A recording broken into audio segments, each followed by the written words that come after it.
चलो स्टार्ट करते हैं हमारी क्लास। सब्जेक्ट हमारा टैक्सेशन। आप सीए के हो, सीएस के हो, सीएमए के हो, फर्क नहीं पड़ता क्योंकि एक्ट तो एक ही है, टैक्स। हाँ, बस डेप्थ का फर्क हो जाता है। आईसीएआई ज्यादा डेप्थ में जाता है, सीएस हो सकता है थोड़ा ज्यादा अपना फोकस रखे थ्योरी पे, कम रखे प्रैक्टिकल पे, और सीएमए का दोनों के बीच का लेवल। पर एक्ट एकदम सेम है, वर्ड टू वर्ड सेम है, क्योंकि है तो हमारा एक ही एक्ट, इनकम टैक्स एक्ट, वहीं से डेटा आना है। ऐसे हमारा जीएसटी है। तो इस पे जाने से पहले नन्हे मुन्ने बच्चे हो, मेरा सिंपल सा क्वेश्चन, टैक्स क्या होता है? कभी सुना है या नहीं सुना? यहां मत देखना, वो छोड़ दो। हाँ, कोई चार्ज बोल रहा था कुछ, कोई? हाँ, चार्ज जो हम गवर्नमेंट को पे करते हैं उसे टैक्स बोलते हैं। सर मैं रेड लाइट क्रॉस कर रहा था, पुलिस ने पकड़ लिया, चालान काट दिया, वो भी चार्ज है, उसे टैक्स बोलते हैं, या उसको हम बोलते हैं चालान या फीस। हाँ, यानी कि हर charge is not a tax. कुछ हद तक ठीक था, कुछ हद तक नहीं। तू बता क्या लगता है टैक्स क्या होता होगा? अरे नहीं, छोड़। देखो, सही बोलो गलत बोलो फर्क नहीं पड़ता, बोलना आना चाहिए। अगर तूने गलत बोला क्या होगा? ये थोड़ा हंस लेगा, कोई बात नहीं यार। हाँ वही तो कह रहा हूं, पता है क्या है, हमें बोलना सीखना है। क्योंकि हमारा जो कोर्स है ना, एक तो कॉरेस्पॉन्डेंस कोर्स है हमारा। सर कहाँ कॉरेस्पॉन्डेंस है, सुबह से शाम तक पढ़ते रहते हैं सर, पर है कॉरेस्पॉन्डेंस कोर्स। पता है यहाँ पे ना एक एमबीए वाला बच्चा हमसे एज ले जाता है। क्यों? वो डेली कॉलेज जा रहा है, वो डेली सेमिनार अटेंड कर रहा है, वो प्रेजेंटेशंस दे रहा है, उसको बोलना आता है। हमारा क्या है ना, सीएस के अंदर हमें बोलना नहीं आता, हमें काम करना आता है। नॉलेज है, पर जब तक सामने वाले को बताएंगे नहीं, कैसे पता लगेगा यार? तो देखो, नॉलेज हम ड्यूरिंग द 3 साल के कोर्स में सीख जाएंगे, बोलना सीखना जरूरी है।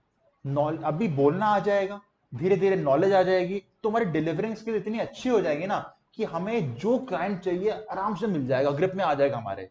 तो आज से ना, जब मैं कोई चीज पूछूं, तुम सही बोलो गलत बोलो, बोलने का ट्राई करो। देखो गलत बोलने में ना कोई सोचना नहीं पड़ता, जो आया बोल दिया। कम से कम इस 20 बच्चों के आगे बोलने का आपको कॉन्फिडेंस तो आएगा। फिर जब नॉलेज आ जाएगी अपने आप बोल सकते हो आगे जाके यार। तो बोलने प्रैक्टिस डालो, क्योंकि यहाँ कोई कॉलेज नहीं सिखाएगा आपको। अब जो आपकी ओडीओपी ट्रेनिंग्स होती हैं वो यार 2-3 दिन की होती है, उसमें क्या ही सीख लोगे यार। ठीक है, तो अब से बोलना है। तो आप बताओ मैडम, क्या लगता है टैक्स क्या होता है? महक नाम है ना, महक बताओ।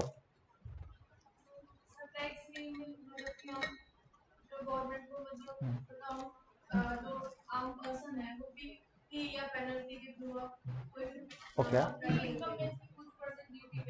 अपने इनकम में से सर कुछ परसेंट गवर्नमेंट को देना पड़ता है। वो हफ्ता मांगने आते हैं, हफ्ता देना पड़ता है। एक तरह सही है, एक तरह सही है। टैक्स आपका लीगलाइज हफ्ता ही है। हफ्ता पता है ना क्या होता है? जो गुंडे मांगते हैं, भाई इतना पैसा कमा रहा है चल हमें दे, हम तेरी प्रोटेक्शन करेंगे। गवर्नमेंट भी आपसे मांग रही है, ये आपको प्रोटेक्शन भी देती है क्योंकि उन्होंने खोल रखे हैं police station, army, navy, air force. ये आपकी हेल्थ भी संभालते हैं, इन्होंने हॉस्पिटल खोल रखे हैं, स्कूल्स भी हैं। यानी गवर्नमेंट सारा काम वही करती है, यानी एक तरह का लीगलाइज हफ्ता ही है ये। चलो और डीप में जाने से पहले मुझे बता दो, ये सुने कभी 2 टाइप के होते हैं, डायरेक्ट और इनडायरेक्ट? अच्छा, ये पता है क्या होते हैं? तेरे को पता है? हाँ, मुझे पता, तेरे को पता है। क्या लगता है डायरेक्ट टैक्स क्या होता होगा? डायरेक्ट टैक्स उससे पूछा है मैंने। अरे मुझे घूरो मत यार, बता दो क्या होता है, ऐसे कर रही। क्या लगता है क्या होता है? हाँ रीडिंग कर ले, कोई बात नहीं। चल तू बता दे। रोहित नाम है? नहीं नहीं, टिंकू टिंकू। अरे बैठ जा, खड़ा मत तो, बैठ जा, बैठ जा। डायरेक्टली पे करते हैं, एकदम सही जवाब। देखो मैं समझाता हूं आपको। तुम्हारे पापा मम्मी भैया दीदी कोई ना कोई जॉब कर रहा होगा या बिजनेस कर रहे होंगे, तो पैसा किसने कमाया? उन्होंने कमाया। जिसने कमाया वही अगर टैक्स निकाल के गवर्नमेंट को जमा करते हैं, यानी जिसने डायरेक्टली इनकम कमाई वही डायरेक्टली गवर्नमेंट को जमा कर रहा है, लो पकड़ो टैक्स। इसे क्या बोलते हैं? Direct tax. यानी डायरेक्ट टैक्स क्या हो गया? जिसने कमाया उसी ने टैक्स गवर्नमेंट को दिया। क्लियर हो गया आपको? तो सर इनडायरेक्ट क्या होता है? तो नहीं। हाँ, ये क्या था? गुड्स खरीदने चाहते। हाँ ठीक है। हाँ बिल्कुल ठीक। देखो इसने बोला सर एग्जांपल के लिए अगर गुड्स खरीदने जाएंगे तो उसका जो टैक्स होगा ना हम शॉपकीपर को देंगे, सीधा गवर्नमेंट को नहीं देंगे, ये हो गया इनडायरेक्ट टैक्स। बिल्कुल ठीक है यार, मैं बताता हूं। देखो मुझे लैपटॉप खरीदना था, लैपटॉप मान लो 2 लाख का आया, मैंने 2 लाख रुपए दिए, मैं लैपटॉप लेके आ रहा था, दुकानदार ने हाथ पकड़ लिया मेरा, कह रहा इसका जीएसटी कौन देगा? पता है जीएसटी होता है कुछ, goods and service tax. Laptop क्या है? गुड्स या सर्विस है? गुड्स है। इस पे उसने लगा दिया जीएसटी सीधा 28%, 28% का। मैथ पढ़ के आए हो? 56,000 किसने बोला? क्या बात है, नाम बताने का नाम? कृष्ण ने बोला सर 56,000, 56,000 का जीएसटी है, टोटल हो गया 2,56,000। मैंने कहा ले भाई पकड़, मैंने उसको 256 दिए, मैं तो लैपटॉप लेके आ गया। अब मेरा आपसे क्वेश्चन है, क्या दुकानदार पूरे 2,56,000 अपनी पॉकेट में डाल सकता है कि नहीं डाल सकता? नहीं डालता। क्यों? सर उसको ये 56,000 किसको देने पड़ेंगे? गवर्नमेंट को जाके जमा करने पड़ेंगे सर। ठीक है भाई, तो दुकानदार गया गवर्नमेंट के पास, ये 56,000 क्या हो गया इसको? भाई बुरा क्यों मान रहा है? चल हाँ, गवर्नमेंट को डिपॉजिट कर दिया। अब मेरा आपसे क्वेश्चन ये, गवर्नमेंट को ये 56,000 डिपॉजिट कौन कर रहा है? मैं कर रहा हूं, दुकानदार कर रहा है? दुकानदार कर रहा है। डिपॉजिट तो सर वो कर रहा है, पर ये खर्चा निकले किसकी जेब से निकला है? दुकानदार की? मेरी? मेरी, क्योंकि मैंने गुड्स खरीदे थे। यानी कि ये टैक्स गवर्नमेंट को देने का काम मेरा था, पर दिया किसने? शॉपकीपर ने। यानी कि बर्डन मेरे पे था, मैंने शिफ्ट किस पे कर दिया? शॉपकीपर पे। ये हो गया आपका इनडायरेक्ट टैक्स। फर्क समझ आया आपका? नहीं आपका साची, सॉरी साची। ठीक है, डायरेक्ट टैक्स में क्या था? जिसने कमाया उसी ने दिया। इनडायरेक्ट में क्या था? जिस पे बर्डन आया उसने शिफ्ट कर दिया किसी और पे, उसने जाके जमा किया। ठीक है, यहीं से आपका एक और डिफरेंस निकलेगा। डायरेक्ट टैक्स में क्या बोला मैंने? जिसने कमाया, यानी इनकम के ऊपर लग रहा है टैक्स। और जीएसटी में क्या हो रहा है? मैंने कुछ खरीदा, यानी कि जब मैं गुड्स या सर्विस खरीदने बेचने की बात करूंगा तो आएगा आपका जीएसटी, और कमाने की बात करूंगा तो आएगा इनकम। फर्क समझ आया? तो यहां से हमें समझ आ जाएगा इनकम टैक्स किसका एग्जांपल होगा? डीटी का, आईडीटी का? डीटी का। और जीएसटी किसका होगा? आईडीटी का। कस्टम ड्यूटी सुना है? कुछ इंपोर्ट एक्सपोर्ट करते हैं, चार्ज होता है, वो क्या हो गया? Indirect tax. फर्क समझ आ गया इतना आपको? पक ठीक है। अच्छा, कभी आपने सुना है, आपने रोहित नाम है ना आपका, कभी सुना है कि इंडिया में 2.5 लाख रुपए तक टैक्स नहीं जमा करना पड़ता, उसके बाद स्लैब्स बने होते हैं 5%, 10%, 30%? सुना है? सुना है, सुना है ना? हम पढ़ेंगे। हाँ जी, 5 लाख हो गया। वही तो, वही तो समझाना है। 5 लाख नहीं हुआ मैडम, बताऊंगा। जिसके डाउट है ना सर 5 लाख तक टैक्स स्लैब बन गया, ये लेमैन की लैंग्वेज है जो गवर्नमेंट लॉलीपॉप देती है, लो पकड़ो, मैं सिखाऊंगा तुम्हें फर्क है, वही तो सीखना है हमको, टेंशन नहीं। Okay, income tax, sorry direct tax को बोला गया है it is a progressive tax. Progress का मतलब क्या होता है? आगे बढ़ना, पीछे आना? आगे बढ़ना। प्रोग्रेसिव टैक्स ये कह रहा है भाई साहब जितनी आपकी इनकम में प्रोग्रेस होगी उतने ही आपका टैक्स में प्रोग्रेस होगी। इनकम ज्यादा, टैक्स ज्यादा, इनकम कम, टैक्स कम। इसीलिए डायरेक्ट टैक्स कैसा हो गया? Progressive tax. हम ये पढ़ेंगे। 2.5 लाख तक कमा रहे हो, मत दो टैक्स। 2.5 लाख से ऊपर कमा रहे हो, 5% का टैक्स पे कर दो।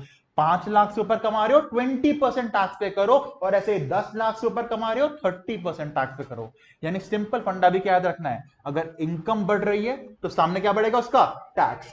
तो डायरेक्ट टैक्स क्या हो गया? Progressive tax. अब मुझे बताओ, अगर डायरेक्ट टैक्स प्रोग्रेसिव है तो इनडायरेक्ट टैक्स क्या होता होगा?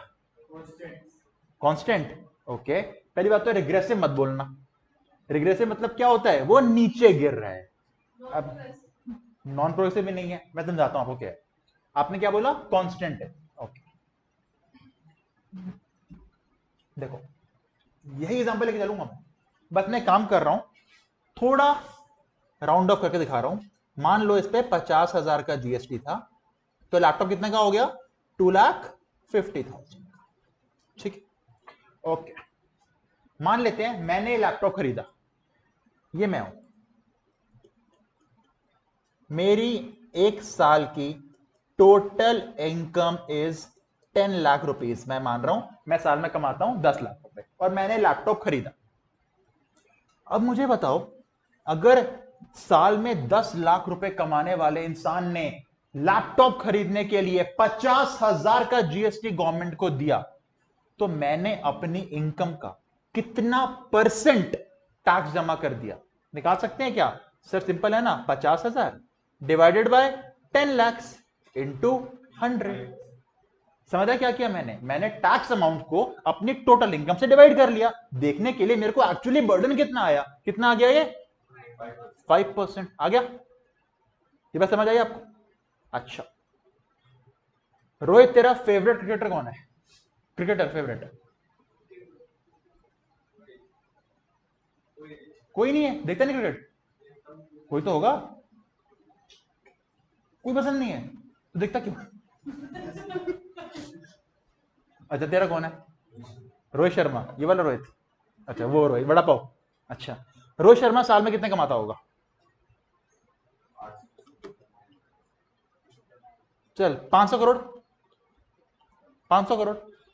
500 करोड़ कमाने वाले रोहित शर्मा को भी यही लैपटॉप लेना था, दुकान पे गया, क्या लगता है जीएसटी कितना चार्ज होगा? सॉरी 85 लगेगा सर। सर जीएसटी को आपकी इनकम से क्या लेना देना है? वो तो लैपटॉप के ऊपर है। आप लो, कोई भिखारी ले, अंबानी ले, रोहित शर्मा ले, क्या फर्क पड़ता है सर? दुकानदार कितना लेगा जीएसटी? 50,000 रुपए। उसने भी जीएसटी जमा किया 50,000 रुपए का। जरा बताना उसकी इनकम का कितना परसेंट टैक्स में गया? 50,000 डिवाइडेड बाय 500 करोड़ इंटू 100। करो जरा कैलकुलेट, कितना आ रहा है? करो करो करो कैलकुलेट करो, जो भी आ रहा है। चलो काम करते हैं, 0.000 समथिंग, ये आएगा ना। अब मेरा क्वेश्चन आपसे, सर जब जीएसटी का रेट सेम था, अमाउंट सेम था, बर्डन क्यों शिफ्ट हुआ? मतलब बर्डन क्यों हुआ? मेरे पे ज्यादा क्यों, उस पे कम क्यों हुआ? क्योंकि उसकी इनकम बहुत ज्यादा है सर। यानी कि क्योंकि इसका रेट कांस्टेंट था। मेरे साथ बोलो, क्योंकि इसका रेट कांस्टेंट था। क्योंकि इसका रेट कांस्टेंट था। गुटखा खा रहा है तू तो बोल क्यों नहीं रहा? चल बोल। क्योंकि इसका रेट कांस्टेंट था, इसका नेचर रिग्रेसिव बन गया। इसका नेचर रिग्रेसिव बन गया, क्योंकि जितना ज्यादा कमाओगे उतना छोटा बर्डन रहेगा आपके ऊपर। पॉइंट समझ आ गया? तो हम डिफरेंस में क्या लिखेंगे? Income tax is a progressive tax. और आईडीटी में क्या लिखेंगे? Because the rate is constant the nature becomes regressive. समझ आ गया?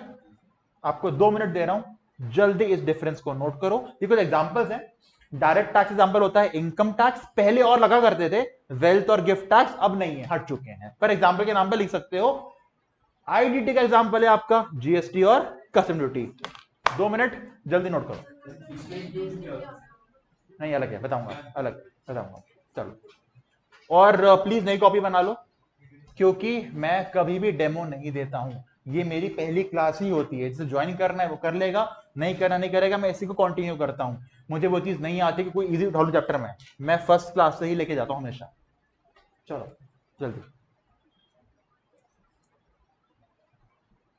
ओके, अब मुझे ये बताओ, 2 तरह टैक्स होते हैं, डायरेक्ट और इनडायरेक्ट। क्या लगता है हमारे एग्जीक्यूटिव कोर्स में कौन से पढ़ने हैं हमको? हमें डायरेक्ट टैक्स पढ़ना है सर, हमें डायरेक्ट पढ़ना है सर। आईसीएस है ना, बहुत हरामी है सर, दोनों पढ़वाएगा आपको। क्या लगता है? दोनों पढ़ने हैं? दोनों पढ़ने हैं सर। वेटेज क्या होगी? कितने नंबर का ये, कितने का ये? क्या लगता है? 50-50, 50-50, 50-50 दोनों। 50 का ये, 50 का ये, दोनों पढ़ने हैं।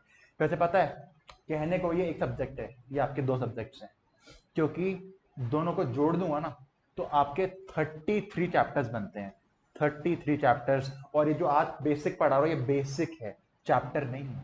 तो जब तक बेसिक नहीं आएगा चैप्टर नहीं आ सकता। आपको जर्नी बहुत लंबी है, डिफिकल्ट नहीं है, लंबी है। मेहनत क्या करनी पड़ेगी आपको? डेली रिवीजन, डेली होमवर्क, वरना 33 चैप्टर्स करते करते खो जाओगे। और सिर्फ अगर तुम्हें डेप्थ बताना चाहूं, मार्केट में जाके क्या होता है, देखो मार्केट में जाने के बाद ना, तो बाद में बताऊंगा, कभी नहीं बताऊंगा, अभी क्यों डराऊं तुमको मैं? क्लास 10 में डराऊंगा तुमको मैं, ताकि तुम परसों टाइम पे आओ। ठीक है, ओके। सर सर टैक्स जान लिया क्या होता है, 2 तरह का होता है भी जान लिया।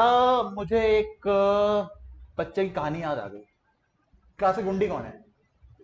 प्रीति। चलो प्रीति गुंडी है क्लास की, मान लिया। ऐसा इसने बोला, मुझे नहीं पता। हाँ वैसे क्लास की बातें काल्पनिक है, क्लास तक ही रहेंगी, ठीक है, बाहर जाके नहीं बोलेगा कोई। हाँ चलो, एक दिन क्या हुआ, प्रीति बैठ गई डोर के पास, जो क्लास में आ रहा है डंडा लेके बैठी है, चल टैक्स निकाल।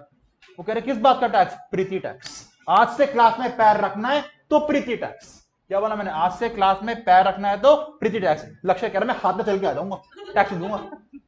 ठीक है, अच्छा मुझे बताओ, प्रीति अगर ऐसा टैक्स रखेगी, मैं टैक्स दोगे कि कुछ और दोगे? नहीं देना टैक्स? क्यों नहीं देना? सर वो लॉ थोड़ी है, वो तो प्रीति है, ठीक है, इलीगल है। अच्छा नहीं दोगे टैक्स? तुमने क्या बोला, क्यों नहीं देंगे? क्यों? क्योंकि इलीगल है। ये अगर यहाँ मोदी जी बैठे होते फिर भी इलीगल है। क्यों? बिल्कुल सही बात सर। मोदी जी क्या है? वो तो एक फेस है गवर्नमेंट का, he is not parliament. India में एक बुक बैठी है, बुक जानते हो? हिंट दूंगा, प्रीति 26 जनवरी को आई थी वो बुक, 1950 में। अरे हाँ हाँ। 26 जनवरी को क्या मनाते हैं, गांधी जयंती कि independence day?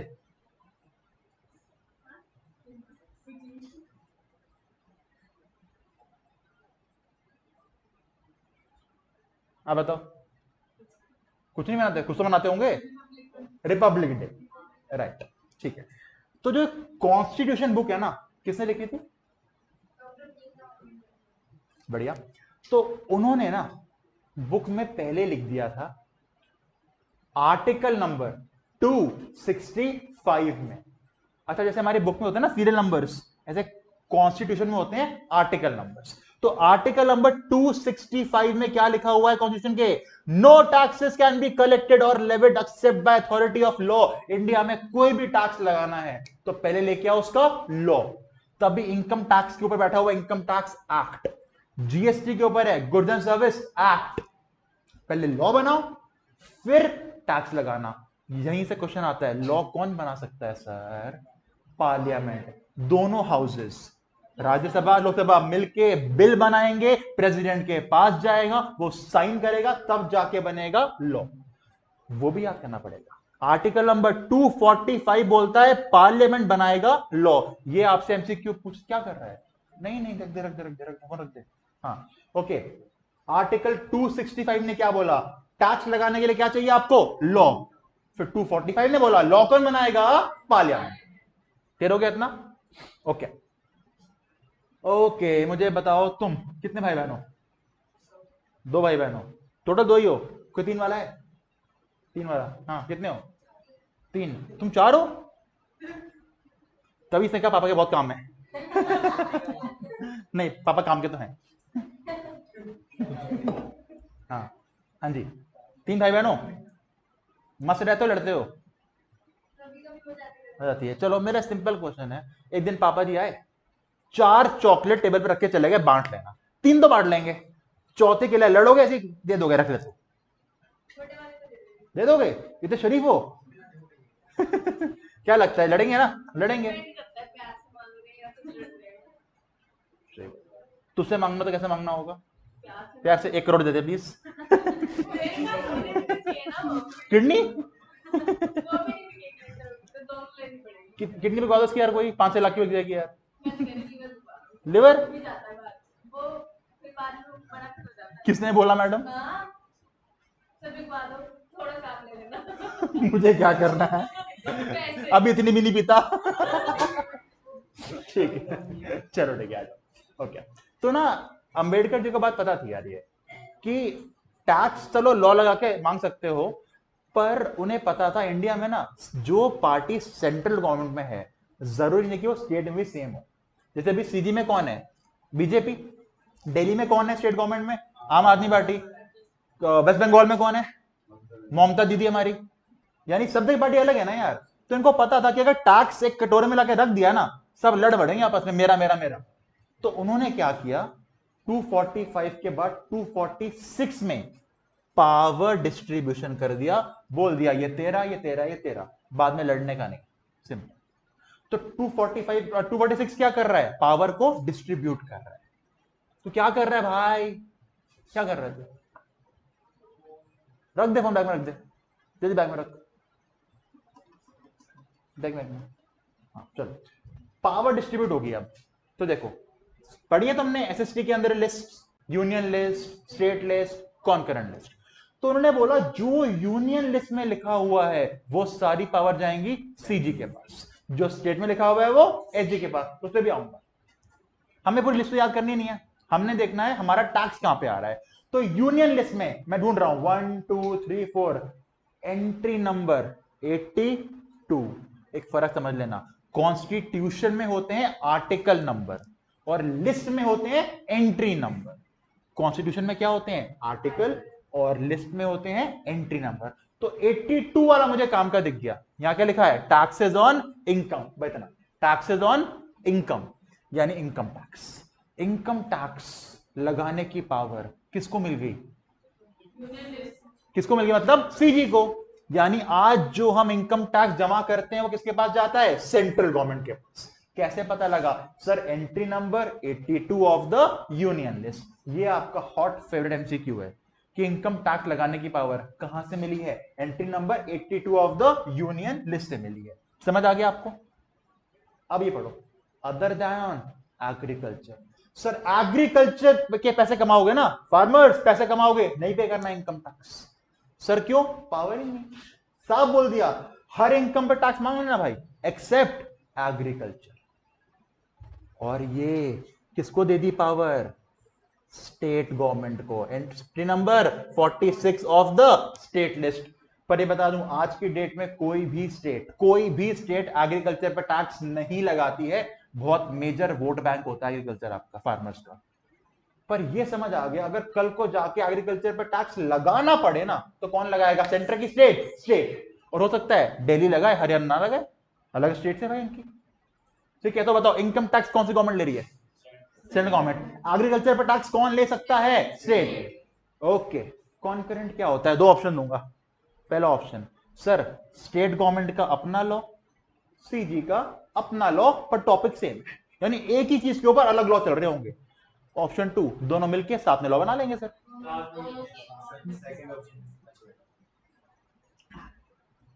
Option A is correct, B is wrong. दोनों साथ मिलके लॉ नहीं बना सकते।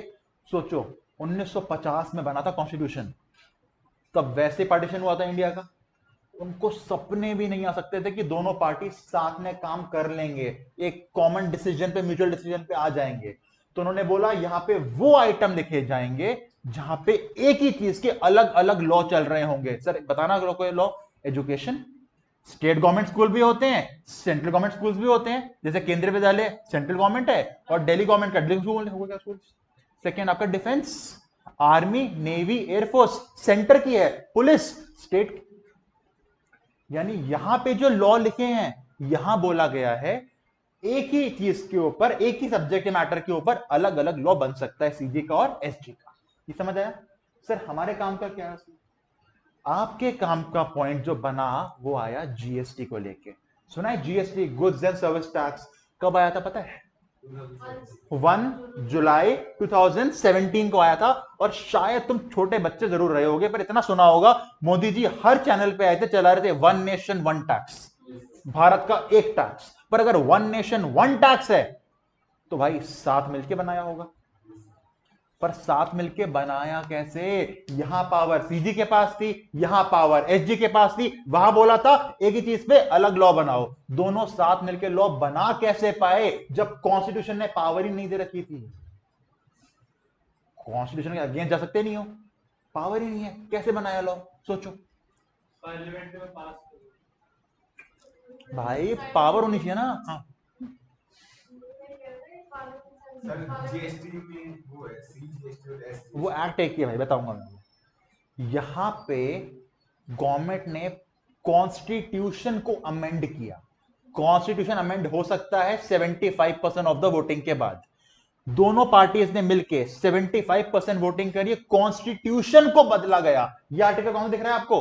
246। एक नया आर्टिकल आया, आर्टिकल 246 ए, छोटा है कैपिटल ए है? Capital A. और ये आर्टिकल ने बोला हम एक ऐसा लॉ बनाने की परमिशन दे रहे हैं जिसका नाम होगा जीएसटी, दोनों मिलके साथ में बना सकते हो। तो जीएसटी को लाने के लिए कौन क्या भाई, खाना का क्या है? क्या खाना का क्या है? कुछ नहीं खाया? फिर नींद क्यों आ रही है? रात को क्या कर रहा था? कुछ तो कर रहा होगा रात को। क्या कर रहा था?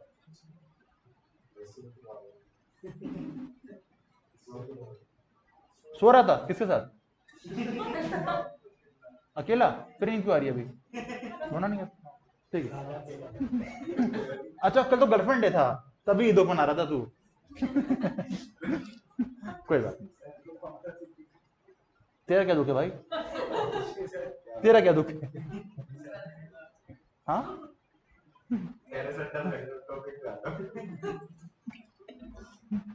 ठीक है। तो आर्टिकल 246 आया जीएसटी लाने के लिए। अब पता है मजे की बात क्या है? जीएसटी को छोड़ के बाकी सारे टैक्सेस एंट्री नंबर से आए हुए हैं, क्योंकि वो लिस्ट में लिखे हुए थे। जीएसटी लिस्ट में आ सकता नहीं था, तो जीएसटी कहां से आया?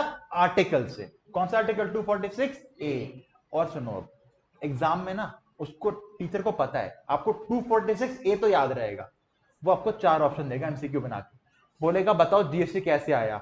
एंट्री 246 छोटा है, एंट्री 246 बड़ा है, आर्टिकल 246 छोटा है, आर्टिकल 246 बड़ा है। क्या लिख के आओगे? आर्टिकल 246 बड़ा है। इसीलिए हम कैपिटल नहीं बोलेंगे, हम इंडिया के लोग हैं ना, हम बोलेंगे बड़ा है।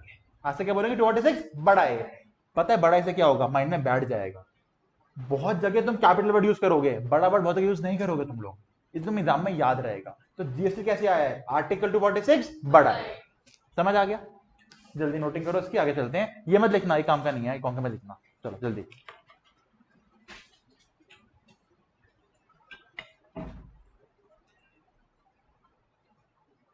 ओके, तो अभी तक क्या देखा? टैक्स दो टाइप का होता है, डायरेक्ट और इनडायरेक्ट। प्रोग्रेसिव कौन सा होता है?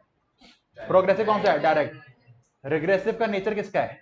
इनडायरेक्ट का। ठीक है, टैक्स लगाने के लिए लॉ चाहिए, किसने बोला है? आर्टिकल 265 ने। लॉ कौन बना सकता है? पार्लियामेंट। कहां लिखा है? आर्टिकल 245 में, 25 में। Power distribution article 246। Income tax कहां से आया है? Income tax entry number 82 of the union list. Agriculture income tax कौन लगा सकता है? State government. Entry number 46। GST entry की आर्टिकल 246 छोटा है, बड़ा है। वेरी ठीक है। अच्छा, अब मुझे बताओ इनकम टैक्स कौन जमा करता होगा? सर जो इनकम कमाता होगा, है ना? जो इनकम कमाएगा वो टैक्स जमा करेगा। तुम सारे यहां बैठे हुए, तुम सारे इंडिविजुअल्स हो। पता ना इंडिविजुअल क्या होता है? सिंगल। तू सिंगल है ना भाई? इंडिविजुअल की बात कर रहा हूं मैं अभी। एक होती है पार्टनरशिप फर्म, सुनी होगी। एलएलपी होते हैं, कंपनीज होती हैं। इनकम टैक्स कौन पे करता होगा? सारे सारे करते हैं, बिल्कुल सारे करते होंगे सर। यानी कि सर इन सब में ना जो पैसे कमाएगा वो टैक्स पे करेगा। तो अगर ऐसा है तो लॉ में लिखा होगा ना कहीं तो। आओ देखो, देखते हैं। ये है वो पर्सन, अरे आजा, ये है वो पर्सन। क्या है ये? पर्सन। ये इनकम टैक्स पे करने के लिए लायबल हो सकते हैं अगर ये पैसे कमाएंगे तो। अगर ये पैसे कमाएंगे तो लायबल हो जाएंगे, नहीं कमाएंगे तो नहीं होंगे। पर एक चीज है, इसके अलावा और कोई इनकम टैक्स नहीं पे करेगा। सर इसके अलावा बचा है क्या? कोई नहीं बचा, क्योंकि जो यहां पे नहीं आया वो अदर में आ गया। ये पॉइंट आपका अदर्स का होता है। समझाता हूं क्या होता है पॉइंट्स। अभी खाली बताने का ट्राई कर रहा हूं कि 7 तरह के लोग हैं। कितने लोग हैं? 7। जिनको नाम क्या बोला था हमने? पर्सन। ये ही कभी ना कभी इनकम टैक्स पे करने के लिए लायबल होंगे, इसके अलावा कोई नहीं होगा। और नाम देखते हैं, पहला कौन सा है? इंडिविजुअल। ये सुना है? HUF HUF, HUF। क्या होता है? Hindu undivided family. याद है? कर्ता, फैमिली बिजनेस। देखो आपसे डेफिनेशन कोई नहीं पूछेगा यहाँ पे, हमें सिर्फ बताया जाएगा ये HUF है, इतना कमाया, टैक्स निकाल दो। हमारा काम टैक्स निकालना, लॉ का काम स्वाति मैम कराएंगे आपको। फर्म इंक्लूडिंग LLP, मतलब सर इनकम टैक्स ने तो बढ़िया काम कर दिया। Firm is equal to LLP। यहां पे जो फर्म के ऊपर टैक्स है वही LLP पे टैक्स है। हम नहीं करते डिफरेंशिएट, बढ़िया हो गया। लॉ में करो डिफरेंशिएट कि LLP हाइब्रिड फर्म है। यहां सिंपल है, यहां जो फर्म है वो LLP है, तो ऐसे क्या बोलेंगे? सिर्फ फर्म। फिर कंपनी, चाहे गवर्नमेंट कंपनी हो, प्राइवेट कंपनी हो, पब्लिक हो, ओपीसी हो, कंपनी मीन्स अ कंपनी, सबका सेम। अच्छा, ये तुम पहली बार सुन रहे होगे, association of person, body of individuals. Short form देखो इसका, AOPBOI, शॉर्ट फॉर्म।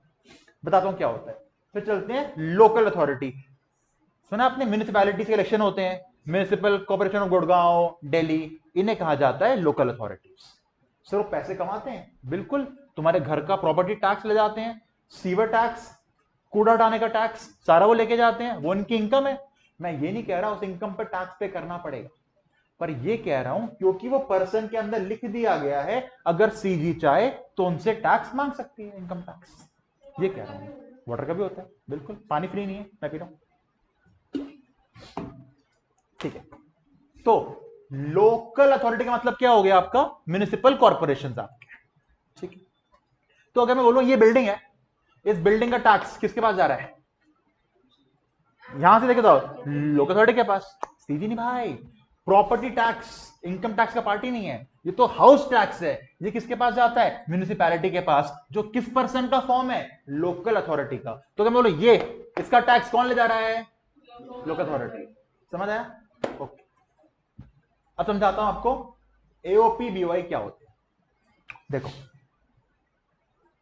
5 साल के बाद चलते हैं, 2028 में पहुंच जाते हैं, 2028 में लक्ष्य ने खोल लिया कंस्ट्रक्शन कंपनी, कह रहा है मैं रोड्स बनाऊंगा।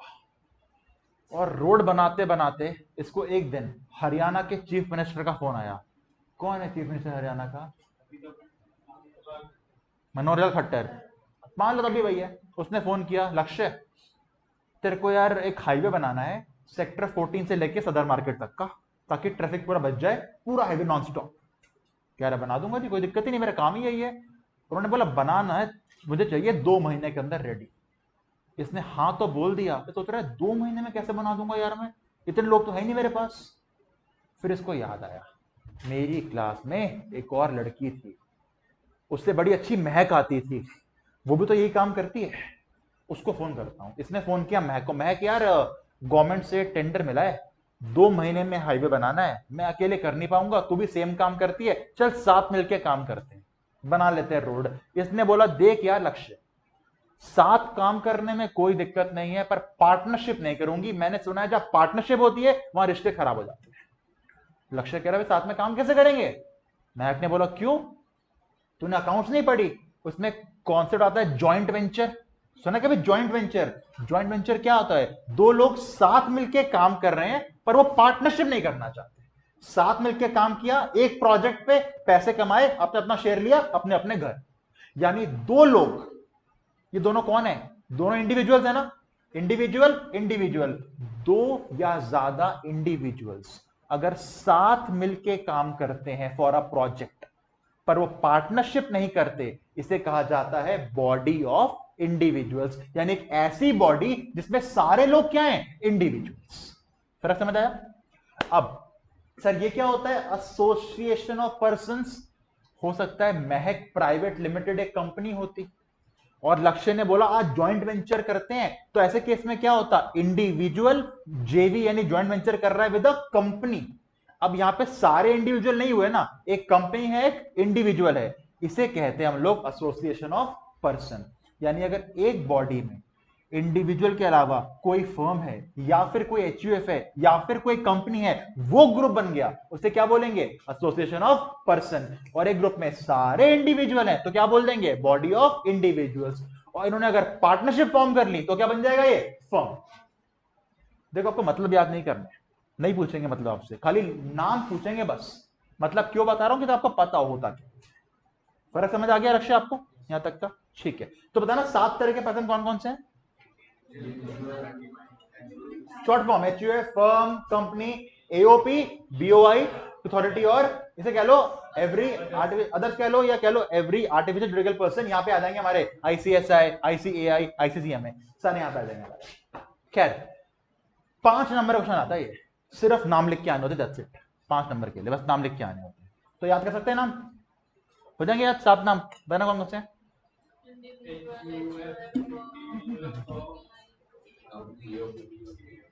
लिखो मत, लिखो मत, लिखो मत, लिखो मत। चलो मैं याद कराता हूँ। चलो आओ, सारे ऐसे करो, हाथ अपने हाथ इशारे करेंगे, सारे हाथ हाथ। चलो मांगना नहीं, कुछ ऐसे करना है। चलो मुझे बताओ, इंडिविजुअल मतलब कितने लोग होते हैं? सिंगल तो ये है, इंडिविजुअल कितने लोग होते हैं? इंडिविजुअल एक। चलो मेरे साथ बोलो, मेरे साथ बोलना है, एक बंदा इंडिविजुअल, ऐसे इशारा करके, एक बंदा इंडिविजुअल। भाई बोलना है, पता लो, एक बंदा इंडिविजुअल। दो बंदे खोल सकते हैं एचयूएफ। एक बंदा इंडिविजुअल, दो बंदे खोल सकते हैं एचयूएफ। अगर साथ मिल गए तो क्या खुल जाएगी? फर्म। ये क्या हो गया? फर्म। चलो एक बंदा इंडिविजुअल, दो बंदे, मेहंदी लगा कर ले। हाँ मेरा एग्जाम है। चल एक बंदा इंडिविजुअल, दो बंदे एचयूएफ, साथ मिल गए तो फर्म। कंपनी का एक फीचर सुना है, going concern. Going concern, company का, कंपनी अमर है, कंपनी कभी नहीं मरेगी, डिसॉल्व नहीं होगी। गोइंग कंसर्न इशारों में लेके आते हैं, company going, company going, company going, company going. तो इशारा किसका हो गया? कंपनी का। चलो एक बंदा, दो बंदे, साथ मिल गए तो, कब लोग मेहंदी, मेहंदी कहाँ है? चलो एक बंदा इंडिविजुअल, दो बंदे, साथ मिल गए तो, ये क्या है? कंपनी। कभी जिम गए? क्या करने जाता है जिम करने? क्या करेगा जिम करके? क्या करेगा उससे? बॉडी बनाएगा। चलो ये दिख रहा है वर्ड, बॉडी। तो जिम जाके क्या बनाते हो? बॉडी। क्या बनाते हो? बॉडी। अब देखो, मन में चलेगा जिम जाके बनाता हूं बॉडी, पर बॉडी सुन के तुम्हें याद आना चाहिए body of individual, position of person. तो ये इशारा तुमको लेके जाएगा एओपी बीओआई पे, एओपी बीओआई पे। चलो दोबारा आ जाओ, एक बंदा, एक बंदा। अब जिसने नहीं किया ना बेटा, यहां बुला कर आऊं कैमरे पे। हाँ एक बंदा नहीं बना सकता भाई, बॉडी कैसे बनाएगा?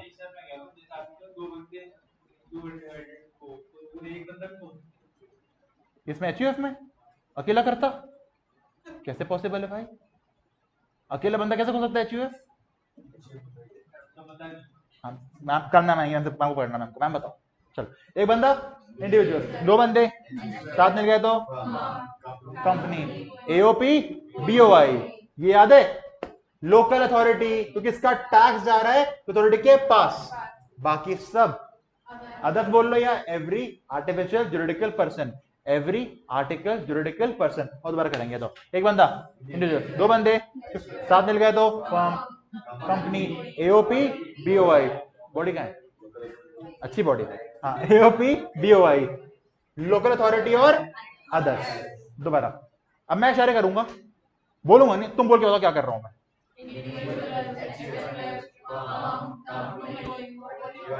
बॉडी कॉपरेट नहीं है। हाँ एओपी बीओआई,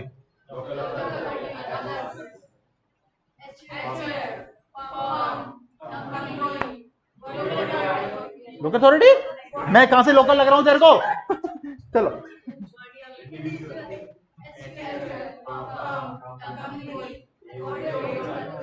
एजी क्या होता है? किसी और का बोलना एजी घर जाके। चलो ये क्या है? चलो ठीक, चलो एक बार खड़ा हो, सब करके देखा सबको। रुक रुक रुक, तुम्हें रुक, तुम्हें रुक, तुम्हें रुक, तुम्हें रुक। आ रहा कैमरा तेरे पे आ रहा, रुक। Ten ten.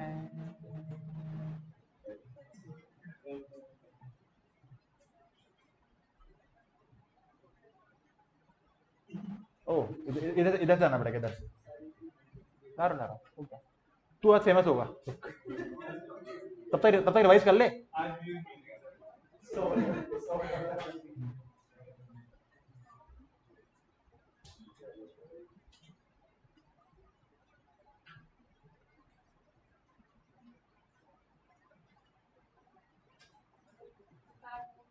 हाय, चलो मैं बोलूंगा तो इशारा करना, ठीक है? चल एक बंदा, हाँ एक बंदा,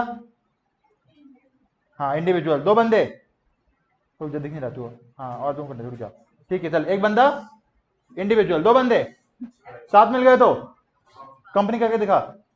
very good, AOP BOI. Nice body यार। लोकल अथॉरिटी, बाकी सब अदर। क्या बात है, वेरी गुड। क्लैपिंग करो भाई के लिए। क्लैपिंग नहीं कर रहे तुम, रिलेट पे जा, अच्छे कमाएगा।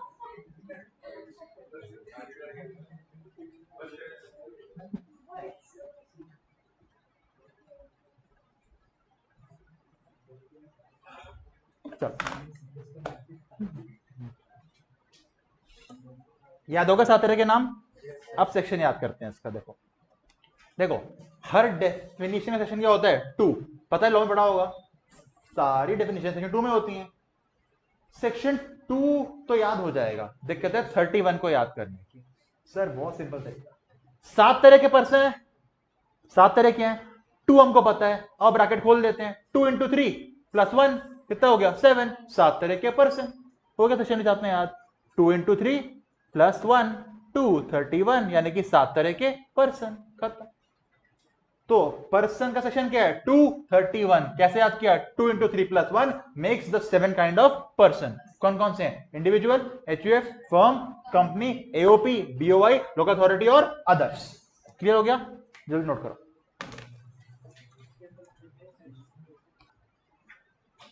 चलो जल्दी रिवाइज करो एक बार। टैक्स होते हैं 2 टाइप के, डायरेक्ट और इनडायरेक्ट। इनकम टैक्स क्या होता है? डायरेक्ट। जीएसटी क्या होता है? इनडायरेक्ट। प्रोग्रेसिव कौन सा है? डायरेक्ट। किसका रेट कांस्टेंट है? इनडायरेक्ट। रिग्रेसिव नेचर किसका हो गया? इनडायरेक्ट। ओके, टैक्स लगाने के लिए लॉ चाहिए, किसने बोला? हाँ, आर्टिकल नंबर 265 ने। ये कहां से आ गया? लॉ क्या बना सकता है? Parliament. Article number 245। Power distribution 246। Income tax लगाने की पावर किसके पास है? सीजी के पास। Entry number 82 of the union list. Agriculture income पर टैक्स कौन लगा सकता है? State. Entry number 46 of the state list. GST entry की आर्टिकल 246 बड़ा है। ओके, इनकम टैक्स पे करने के लिए 7 तरह के पर्सन लायबल हो सकते हैं। कौन कौन से? वाह, हाँ, कौन कौन से? सारे कर दो एक साथ। स्कूल में प्रेयर साथ में बोलते थे ना, साथ में 1 2 3 स्टार्ट।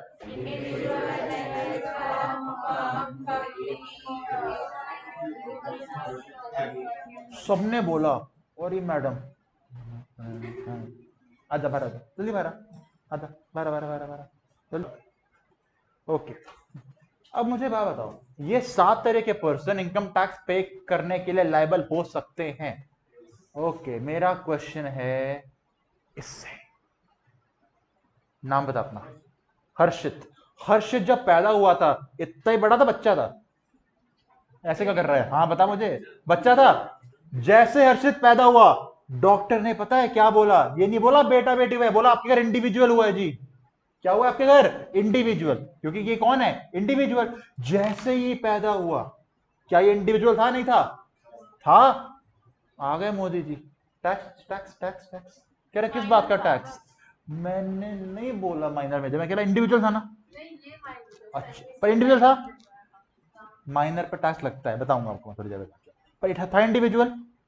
तो इसने टैक्स क्यों नहीं पे किया पैदा होने के बाद? क्योंकि सर अभी ये इनकम कहां कमा रहा है? ये सारे पर्सन इनकम टैक्स पे करने के लिए लायबल हो सकते हैं, और उसके लिए क्या जरूरी है? इनकम को कमाना। पैदा होने पे इंडिविजुअल तो बन गया, यानी ये गारंटी हो गई जब कमाएगा तब टैक्स पे करेगा। यानी कि every person is liable to pay tax. True और false? False. Every person will be liable to pay tax if he earns taxable income. True false? True. तो सर ऐसे पर्सन को क्या बोलते हैं जो टैक्स पे करता है? ऐसे पर्सन को हम बोलते हैं असेसी। क्या बोलते हैं? असेसी। डालो हेडिंग कॉपी में जल्दी से, असेसी। देखो सेक्शन 2 का 7 डालो, मैं बताता हूं क्या लिखवाता हूं फिर आपको। देखो असेसी 2 का 7 देखो, assessee means a person, assessee means a person, लिखो, असेसी मीन्स अ पर्सन। हिम्मत बाटी करी बैठ के अपने आराम से। Assessee means a person on whom there is a liability to pay income tax, ठीक है। बट नहीं, यानी असेसी ऐसा पर्सन हो गया जिसके ऊपर इनकम टैक्स पे करने की लायबिलिटी आ चुकी। फर्क समझ आ गया? तो आज की डेट में तुम सारे क्या हो, असेसी की इंडिविजुअल्स? जैसे ही पैसे कमाना स्टार्ट करोगे बन जाओगे असेसी। फर्क समझ आया?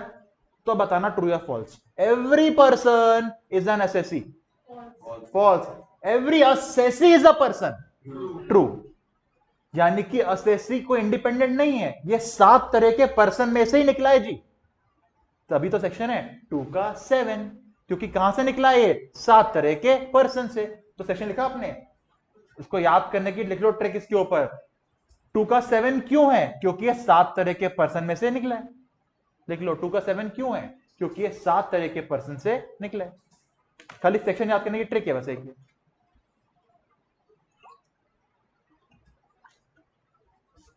ठीक है? ओके। तो पर्सन हो गया, असेसी हो गया। अब मुझे ये बताओ, अब मुझे पैसे कमाने हैं। चलो सारे मुझे बताओ पैसे कमाने के तरीके बताओ, थोड़े बहुत तरीके। पैसे कैसे कमा सकते हैं? कोई तरीका बताओ पैसे कमाने का तरीका। अभी जैसे पढ़ाई कर रहे हैं तो साथ में ट्यूशन ले सकते हैं। सर मैं ट्यूशन पढ़ाना चाहती हूँ। नहीं तुम्हारी बात नहीं कह रहा, कैसे भी कह रहा हूँ मैं पैसे कमाने हो, कोई भी तरीका पैसे कमाने का। ड्रग्स बेच के? शाबाश। किसने बोला? अच्छा इसने बोला था, मुझे तूने बोला, मैं लगा। अच्छा क्या बेचेगा? कोकेन, हीरोइन, और बता और क्या क्या होता है? LSD, और क्या क्या होता है? नहीं पता, मैंने सारे ट्राई कर रखे हैं। चल ट्यूशन करवा सकते हैं। चलो भाई ने बोला ड्रग्स बेच सकते हैं, वेरी गुड। और बताओ? डिस्ट्रीब्यूटर, बिजनेस कर सकते हैं। बिजनेस हो गया। बिजनेस सबसे इजी काम नहीं बोल रहे सर, जॉब कर सकते हैं, सैलरी कमा लेंगे सर। हाँ वो भूल गया तुम यार, बस ड्रग्स पे पहुंच गया, सैलरी भूल गया भाई हमारा। कोई बात नहीं, मरना पड़ता है, पढ़ना पड़ता है। अच्छा ट्यूशन के लिए पढ़ना नहीं पड़ता। हाँ वो डिग्री लेनी पड़ती है ना ट्यूशन के लिए डिग्री। अच्छा अच्छा, किसने बोला?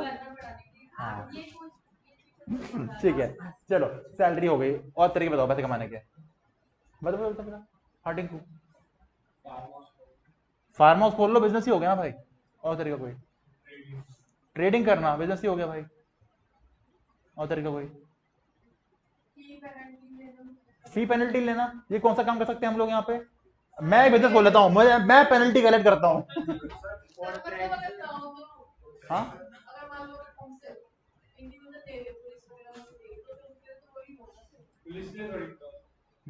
वो तो गवर्नमेंट जमा हो जाएगी ना गवर्नमेंट के पास। हाँ जी। और बताऊं, तुम्हें पॉइंट भूल रहे हो, कभी घर किराए पे चढ़ा है? रेंटल इनकम नहीं, इनकम टैक्स से बिजनेस नहीं है। इनकम टैक्स के लिए वो रेंटल इनकम है, अलग चैप्टर है पूरा हमारा एक। अच्छा बताऊंगा, चैप्टर तो आने दे, रुक जा। ठीक, रेंटल इनकम हो गई।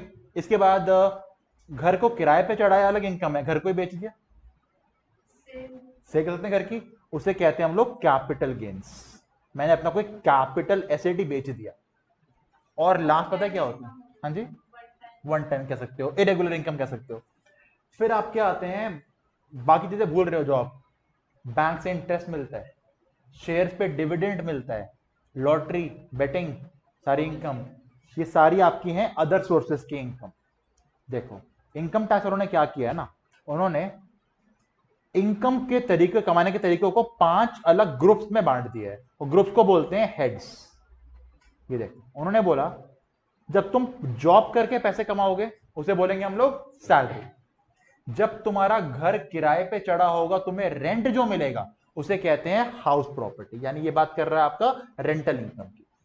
कोई भी बिजनेस, कोई भी प्रोफेशन कर लो, उसे बोलेंगे profits and gains of business और प्रोफेशन। बहुत बड़ा नाम है, शॉर्ट फॉर्म देखो, PGBP। कोई पबजी नहीं बोलेगा इसको, क्या ये? PGBP। उसके बाद घर ही बेच दिया, ज्वेलरी बेच दी, कैपिटल गेन्स। और बाकी सारी इनकम, बैंक का इंटरेस्ट, डिविडेंड, सब कुछ कहां जाएगा आपका? अदर सोर्सेस के अंदर। 5 ग्रुप बनाए। पहला क्या बोला? सैलरी, दूसरा हाउस प्रॉपर्टी, तीसरा पीजीबीपी, चौथा कैपिटल गेन्स, पांचवा अदर सोर्सेस। दोबारा बताओ कौन कौन से हैं? Salaries, house property, PGBP, capital gain और अदर सोर्सेस। पता है 5 चैप्टर आपके पूरे इनकम टैक्स सिलेबस का जो 50 नंबर का है उसका 70% सिलेबस यही है आपका। ये 5 चैप्टर्स, ये 5 चैप्टर करके हमारा 70% सिलेबस खत्म। तभी मैं आपको आज नहीं बता रहा कि सर अगर बंदा डेली घर किराए पे चढ़ाए तो क्या होगा। पढ़ना है भाई, चैप्टर है पूरे 70% टाइम, 2 से 2.5 महीने यही पढ़ना है हमको। हाँ, खैर आज मेरा काम बताने का आपको ये है कि जब हम सैलरी पढ़ेंगे ना, हम इनकम टैक्स का सेक्शन नंबर 15 से लेके पहुंच जाएंगे 17 पे। एचपी में काम हो जाएंगे 22 से 27, पीटीपीपी में 28 से 44, कैपिटल गेन में 45 से 55, अदर उसमें 56 से 59। एक चीज दिखाऊं मैं आपको, जो जहां खत्म हो रहा है वहां से स्टार्ट हो रहा है। हाँ दिखा रहा हूं, 3 जगह चेन नहीं टूटी है, चेन टूटी है पहली जगह, कुछ सेक्शन ऐसे गायब है, 18, 19, 20, 21। सर ये 4 सेक्शन कहां है? किसी और चैप्टर में होंगे। हाँ इसने बोला, ऐसा मैंने नहीं बोला। हाँ पता क्या था, जो इनकम टैक्स लिख रहा था ना वो मस्त सैलरी में लिख रहा था 15, 16, 17। हाँ बेबी अच्छा सुन, 22, 23 ऐसे नहीं होता, सीक्वेंस होती है। तो हुआ क्या, 18, 19, 20, 21 इनकम टैक्स एक्ट से डिलीट हो गए, हटा दिया। उनको लगा बेकार सेक्शन है, हटा दो। पता कब हटाए थे? 1992 में, आपके मेरे पैदा होने से पहले हट चुके हैं। तो क्या होता है मुझे भी नहीं पता, जानने भी क्यों हट गए, तो इसलिए वहां चेन टूटी है, वरना चेन सही है। तो एक बार आप सिर्फ साची सेक्शन रेंज पढ़ दो एक बार, क्या लिखी है, कहां से कहां तक है। नाम नहीं चाहिए मुझे, खाली रेंज चाहिए। 15 to 17, 22 to 27, 28 to 44, 45 to 55, 56 to अच्छा अब आपको दोबारा पढ़ना है तो थोड़ा स्पीड से, मैं देखना चाहता हूं कौन कितना स्पीड से पढ़ सकता है, वॉल्यूम नहीं स्पीड। चलो 1 2 3 start. 15 to 17, 22 to 27, 28 to 44, 45 to 56, 56 to हरा सकती है इसको स्पीड में कर। हिंदी बोल सकते हो कोई दिक्कत, हिंदी बोल सकते हो कोई दिक्कत। चल 15 to 17, 22 to 27, 28, 44, 45 to 55, 56 to कौन जीता? साची हरा देगी गुंडी। चल ट्राई कर, ट्राई कर, ट्राई तो कर। 15 to 17, 22 to 27, 28 to 44, 45 to 55, 56 to 59. कौन जीता? कौन? प्रीति जीत गई, ले जीत गई। चल अक्षय प्रीति को हरा।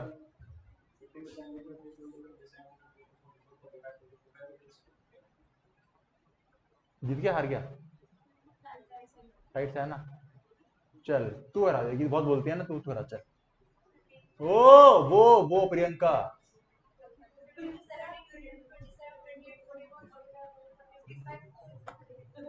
चल मैक, 15 to 17, हाँ सांस ले ले। हाँ चल 15 to 17, 15 to 17 हो पाया मेरे से। ट्राई ट्राई देख के बोलना है। चल ट्राई। 15 to 17, 27, 28 से 44, अटक गई दोबारा, जा अटक गया दोबारा।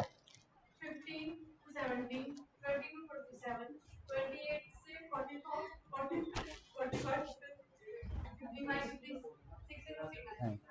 हरा देगा हर्षित। हाँ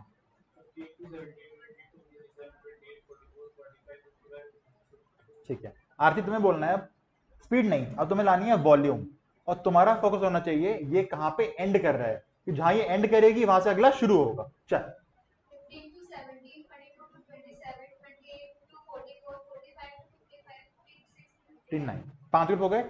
चलो अब वहां में देखो, मुझे देखिए ट्राई करो बिना देखे बोलने का। 15 से क्या था? 17, 22 से 27, 28 से 44, 45 से 55, 56 से 59, ये दोबारा 15 से 17, यहां चेन टूटी है। 22 से 27, 28 से 44, 45 से 55, 56 से 59। कहीं ना कहीं रेंज बैटरी माइंड में, अगर मैं रेंज के आगे हेड्स को बैठा दूं तो मैं तो याद ही हो गया रेंज, एमसीक्यू के लिए हमारा इटरेट हो जाएगा। अब खाली बैठाते हैं अपने आगे रेंज को। चलो चलो बताओ तुम्हें किसकी कहानी सुननी है? सौहार्द की कहानी सुननी है, लक्ष्य की सुननी है, कृष की सुननी है, हर्षित की, रोहित की या टिंकू की? वोटिंग करा देता हूं मैं। कौन कह रहा है लक्ष्य का नहीं सुननी है? लक्ष्य की, लक्ष्य ये रहा, आपको सुननी है। एक और कोई? तू भाई तू वोटिंग हार गया। किसको सुननी है कहानी? टिंकू की। एक, एक, दो, तीन। किसको? कृष की। कृष के लिए वोट करो, कृष के लिए वोटिंग। चलो हम सुनेंगे कृष की कहानी।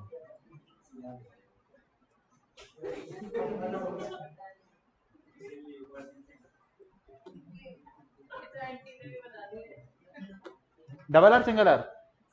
सिंगल ही है तू। हाँ ठीक है। कृष, कृष को ना, मान लो कृष का दुनिया में कोई नहीं है, एकदम अकेला तन्हा, इसको पैसे कमाने हैं, तो भाई गांव से शहर आ गया पैसे कमाने के लिए। अब बताओ कोई बंदा गांव से शहर आया, सबसे पहले कौन से पैसे कमा सकता है? मजदूरी पे, यानी कि दिहाड़ी मिलेगी, सैलरी मिलेगी ना। बिजनेस कैसे कर लेगा? वेजेस। अच्छा, क्योंकि बिजनेस करने के लिए कैपिटल चाहिए होगा आपको। तो भाई ने क्या किया? भाई ने एक ढाबे पे एज अ वेटर ज्वाइन कर लिया। कहानी सुन ले। ढाबे पे एज अ वेटर ज्वाइन कर लिया, मस्त बेच रहा, आलू पराठे, गोभी पराठे, दाल मखनी, क्या क्या बेचेगा? और क्यों सर गलत लाइन में आ गए सीरियस में? ठीक है, भाई वेटर का काम कर रहा है ढाबे पे, तो बदले में क्या मिल रहा है इसको? ठीक है, पता है क्या, जैसे ही इसको सैलरी मिल रही थी ना, दूर कहीं एक आंटी,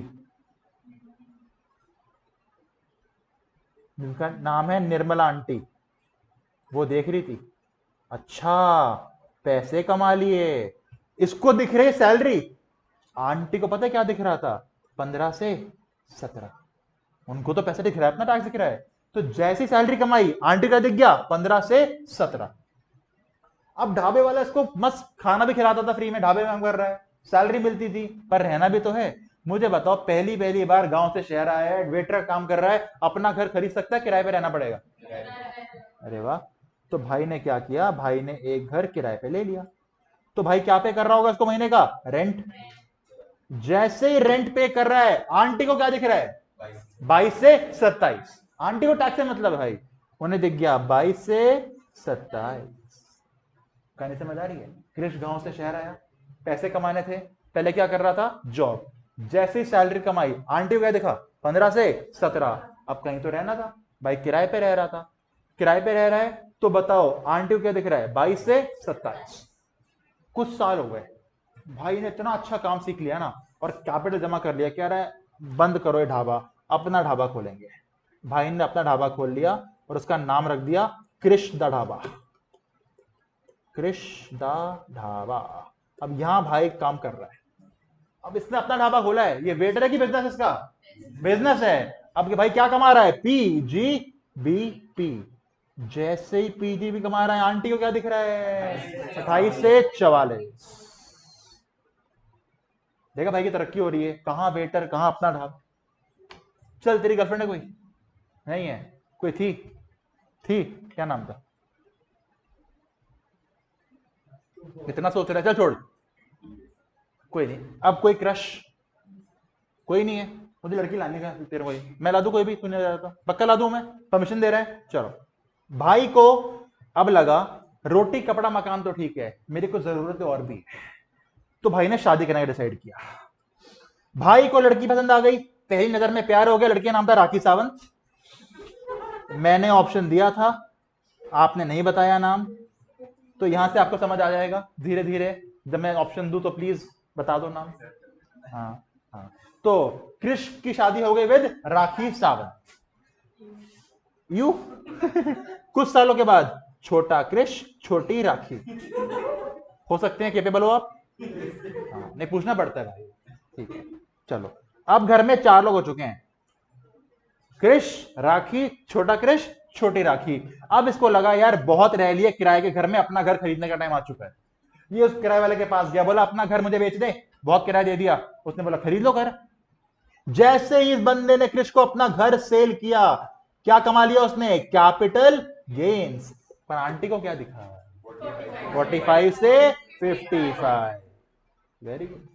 अब और तरक्की हुई, इसकी बीवी पत्ते खेलती है, इसके बच्चे रिलेट पे जाके ये अपना डिविडेंड इंटरेस्ट कमा रहा है, यानी कौन सी इनकम कमा रहा है ये, अदर सोर्सेज। यानी आंटी क्या देख रही है, 56 to 59। ये थी क्रिश की कहानी, मेरी जुबान। 5 हेड्स। सबसे पहले वेटर काम कर रहा था, क्या कमा रहा था, सैलरी। उन्हें क्या दिख रहा था, 15 से 17, पर घर किराए पे रहना पड़ेगा, यानी कि रेंट पे कर रहा है। वो बंदा कमा रहा है हाउस प्रॉपर्टी, आंटी को दिख रहा है 22 से 27। कुछ टाइम अपना ढाबा खोल दिया, पीजीबीपी, उन्हें क्या दिख रहा है, 28 से 44।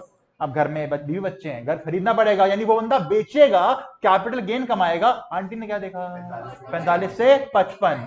अब बहुत तरह की इनकम कमा रहा है, अदर सोर्सेज। आंटी ने देखा 56 से 59। क्लियर।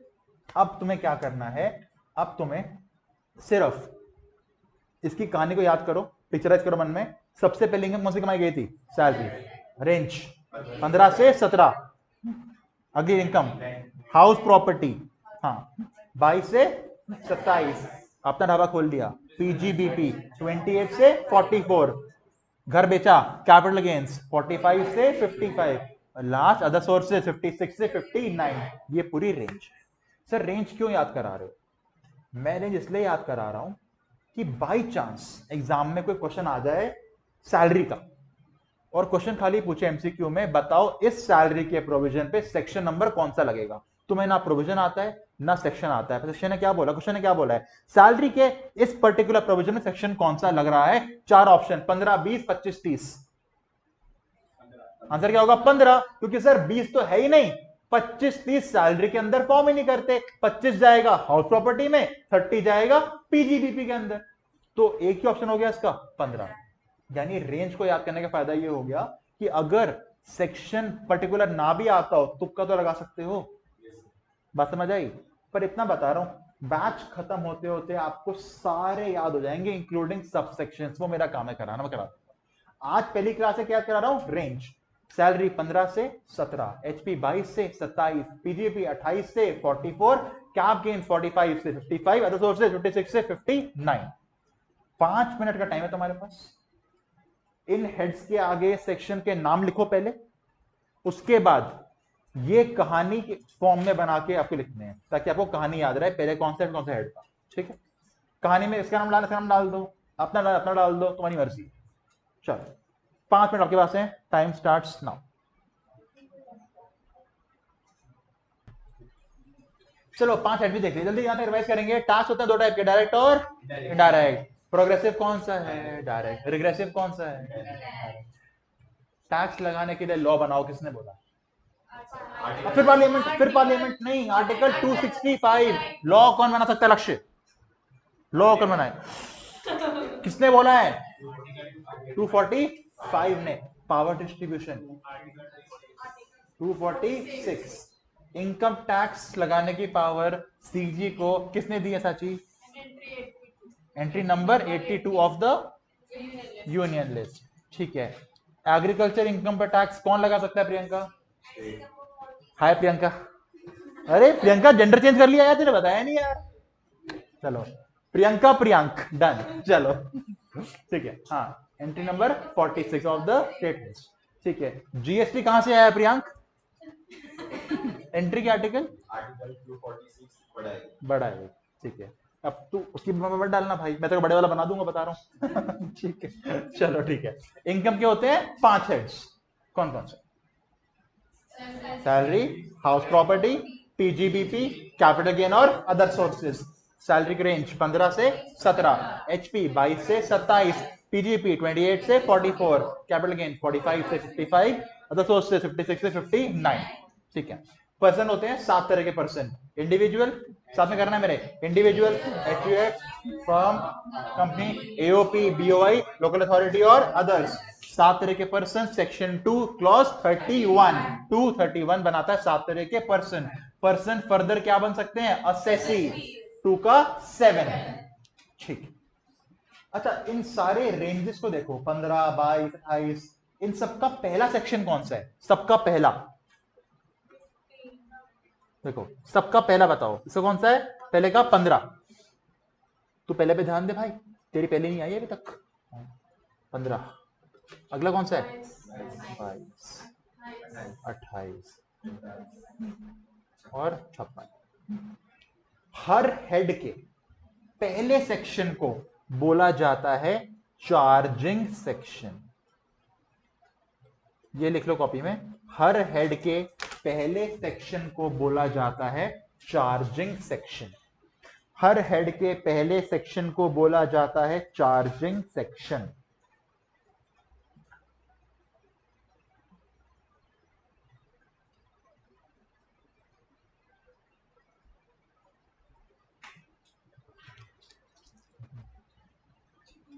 हर हेड के पहले सेक्शन को बोला जाता है चार्जिंग सेक्शन। क्या होता है ये पढ़ेंगे चैप्टर के अंदर जाके, पर अभी क्यों बताया, क्योंकि एमसीक्यू पूछते हैं। सैलरी का चार्जिंग कौन सा है 15, एचपी का 22, पीजीपी का 28, कैप गेन्स का 45, अदर सोर्स का 56। ये एमसीक्यू बनता है, चार्जिंग सेक्शन लेके बहुत बार बनता है। ठीक है, अब सुनो ध्यान से, मैं एक वर्ड लिखूंगा यहां पे और साची मुझे बताएगी उसका मतलब क्या है। ठीक है, ओके। अरे लाइट हो गया, ये डार्क कर देते हैं। चलो साची जी बताओ।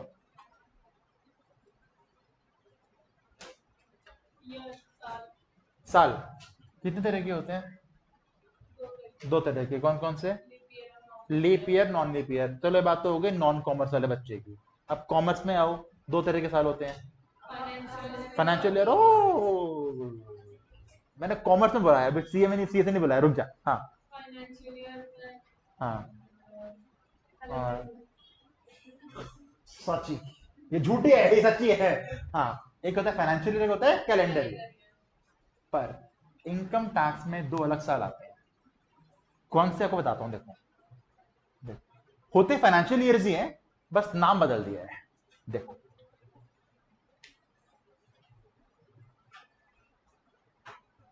देखो, 1 अप्रैल 2024 से 31 मार्च 2025।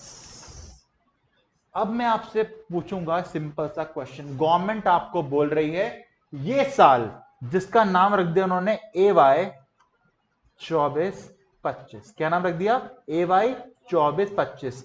फुल फॉर्म ले देता हूं, असेसमेंट ईयर। Assessment year.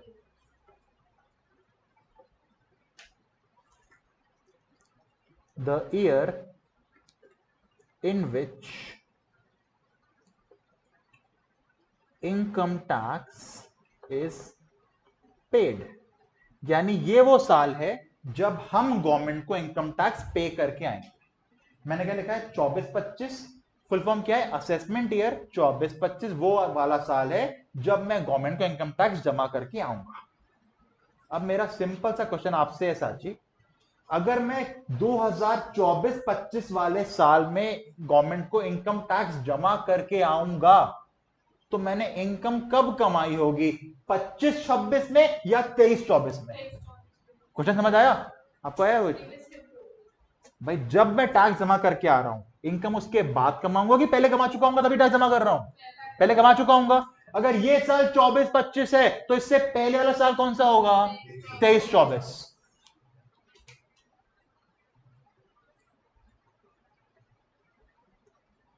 1/4/2023 को शुरू, 31/3/2024 को खत्म। इसे कहते हैं PY 23-24। फुल फॉर्म क्या हो जाएगा इसका? Previous year. सर प्रीवियस क्यों बोल रहे हो? क्योंकि असेसमेंट से प्रीवियस है। The year in which income is earned, यानी ये साल में इनकम कमाऊंगा, उस साल में टैक्स पे करूंगा। सर आपने यही साल क्यों लिए? क्योंकि हमारे इंस्टीट्यूट्स ने 2024 में जो भी एग्जाम होंगे ना, चाहे वो CS के हों, CA के हों, CMA के हों, ये साल लॉक कर रखे हैं। वो आपसे क्वेश्चन इसी साल का पूछेंगे, 23-24 की इनकम निकाल के दो बोलेंगे, या कह देंगे 24-25 में जो टैक्स पे करना है उसकी इनकम निकाल के दो। ईयर लॉक्ड है। 2024 का जून हो, मई हो, नवंबर, दिसंबर हो, 2024 में जितने भी एग्जाम होंगे, जिस साल की इनकम आपसे पूछी जाएगी वो साल कौन सा होगा? 23-24। यानी डीप में जाके बताऊं तो 1 अप्रैल 2023 से लेकर 31 मार्च 2024 इस साल की इनकम पे आपको टैक्स निकालना होगा। और जमा कब करोगे? असेसमेंट ईयर 24-25 में, जो कब शुरू होगा? 1/4/24 को, खत्म कब होगा? 31 मार्च 25 को। तो अब अगर आपको क्वेश्चन कोई डेटा 1 अप्रैल 23 से पहले का दिख जाए या फिर कोई डेटा 31 मार्च 24 के आगे का दिख जाए, वो क्वेश्चन से कट कर देना। वो खाली कंफ्यूज करने के लिए है, वो आपके एग्जाम के लिए रिलेवेंट नहीं है। क्योंकि आपके एग्जाम के लिए प्रीवियस ईयर लॉक्ड है, कौन सा? 23-24। और असेसमेंट ईयर भी लॉक्ड है, कौन सा? 24-25। ये बात समझ आ गई आपको? अच्छे से समझ आ गई आपको? ऐसा नोट करो जल्दी।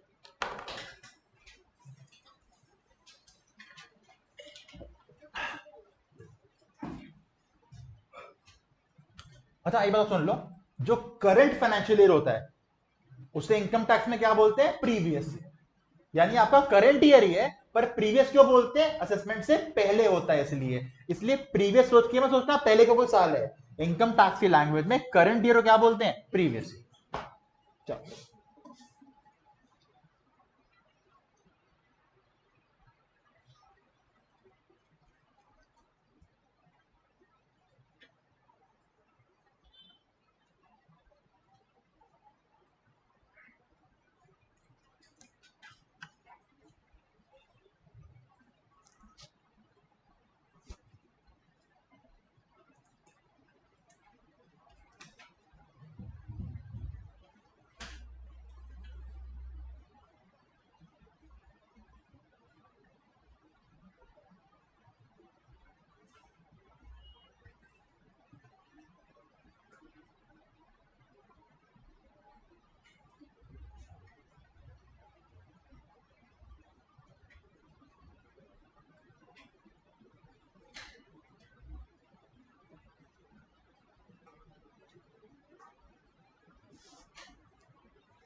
देख लिया क्रश?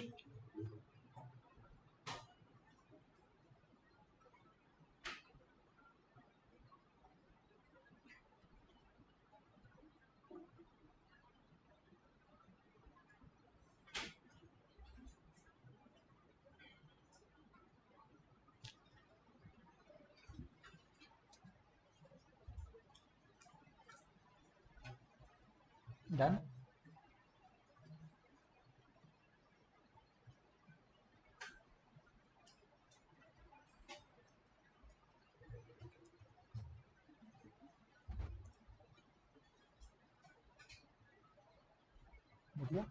तो बताओ इनकम किस साल कमाते हैं? प्रीवियस ईयर में, असेसमेंट ईयर में? ईयर में। इसका सेक्शन नोट कर लो, सेक्शन नंबर 3।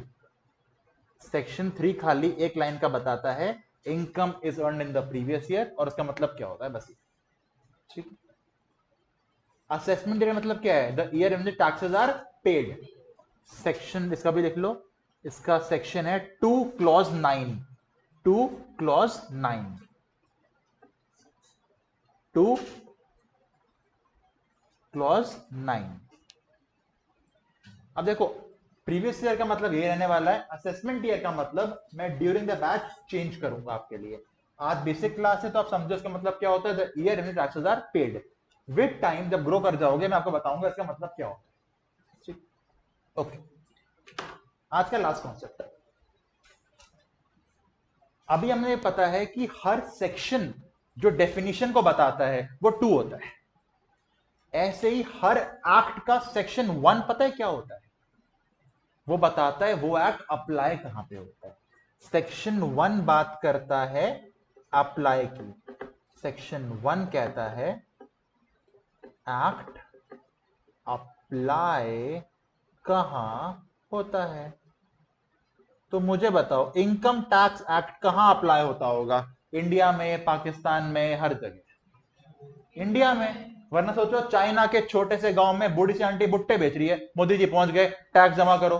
वो कह देगी आओ माऊ चाऊ, ये बोलेगी वो, तो उसे क्या पता? नहीं देगी ना टैक्स वो। क्योंकि वहां पे क्या लग रहा होगा, चाइना का टैक्स। यहां पे क्या लग रहा है, इनकम टैक्स एक्ट। तो लिखो सेक्शन 1 क्या बोलता है, लिखो income tax act applies to, income tax act applies to the whole of India, the whole of India, the whole of India including Jammu and Kashmir, including Jammu and Kashmir, including Jammu and Kashmir. देखो article 370 हटने से पहले भी इनकम टैक्स जम्मू में लगता था, GST नहीं लगता था। इनकम टैक्स जब से इंडिया बना है तब से लग रहा है, चाहे वो जम्मू हो या कहीं भी हो। जीएसटी अब लगना स्टार्ट हुआ है वहां पे। तो इनकम टैक्स एक्ट का सेक्शन 1 क्या बोलता है, this act applies to whole of India including Jammu and Kashmir. Clear हो गया इतना आपको, ठीक है, समझ आया आपको। रिवाइज कराना, टैक्स दो टाइप का होता है, डायरेक्ट और इनडायरेक्ट। प्रोग्रेसिव कौन सा है, डायरेक्ट। Regressive, indirect. इनकम कोई भी टैक्स लगाने के लिए लॉ चाहिए, किसने बोला है, आर्टिकल 265 ने। लॉ कौन बना सकता है, पार्लियामेंट। किसने बोला है, article 245। Power distribution article 246। Income tax की पावर सीजी को मिली है एंट्री नंबर 82 से of the union list. Agriculture का tax entry number 46 of the state list. GST article 246 बड़ा ए। इनकम के होते हैं 5 head, salary, HP, PGBP, capital gain, other sources. 15 से 17, 22 से 27, 28 से 44, 45, 55, 56, 59। चार्जिंग सेक्शन सैलरी का 15, एचपी का 22, पीजीबी का 28, कैप गेन्स का 45, अदर सोर्स का 56। ठीक है। पर्सन होते हैं 7 तरह के, individual, HUF, firm, company, AOP, BOI, local authority और अदर्स। 7 तरह के पर्सन बनते हैं 231 से, 2 into 3 + 1। पर्सन बन सकता है assessee, assessee means a person जिसपे इनकम टैक्स की लायबिलिटी आ चुकी है। 2 का 7 क्योंकि 7 तरह के पर्सन से निकला है। प्रीवियस ईयर कौन सा साल होता है जिसमें टैक्स पे करते हैं, इनकम कमाते हैं, income is earned. Section number 3। हमारे एग्जाम के लिए प्रीवियस ईयर कौन सा है, 23-24। Assessment year is the year in which taxes are paid. Assessment year 24-25। Section 1 क्या बोलता है, एप्लीकेबिलिटी, कि एक्ट अप्लाई कहां होता है। इतना हमने आज पढ़ा। एक बार इसको जल्दी से रफ में बना लेते हैं। देखो चलो, अब मैं आपसे पूछूंगा, बताना मुझे सेक्शन 1 क्या होता है। एप्लीकेबिलिटी बताता है, कहां लगता है सेक्शन, कहां लग रहा है हमारा, होल ऑफ इंडिया, ठीक है, इंक्लूडिंग जम्मू कश्मीर। सेक्शन 2 क्या बताता है आपको, डेफिनेशंस। हमने पर्सन की याद करी थी, सेक्शन क्या था, 2 क्लॉज 31 बताता है पर्सन कितने तरह के होते हैं, कौन कौन से बताना एक बार। नहीं दिख नहीं रहा, दिख नहीं रहा, हाँ।